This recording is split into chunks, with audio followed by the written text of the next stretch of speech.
দাদা উঠ, তাড়াতাড়ি উঠ। আরে উঠিস না, তোকে মেয়ে পক্ষ থেকে দেখতে এসেছি।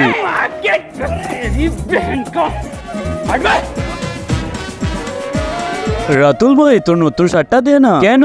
আরে আমাকে মেয়ে পক্ষ দেখতে আসছে।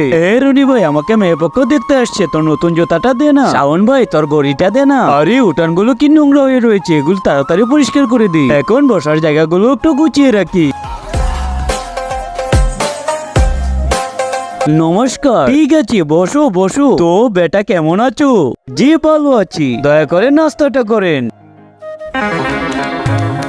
আচ্ছা বেটা, তুমি কি কাজ করতে জানো? কাজ? আরে এখন আমি কি বলবো? আমার ভাইয়া তো প্যান চালায়, কিন্তু তার আগে যে মা তোমার মুখে খাবার তুলে দিয়েছে, সেই প্রিয় মায়ের জন্য একটি লাইক এবং সাবস্ক্রাইব করে কমেন্টে এই ইমোজিটা দিয়ে দাও। শালা ভ্যান চালক এসেছে আমার মেয়েকে বিয়ে করতে।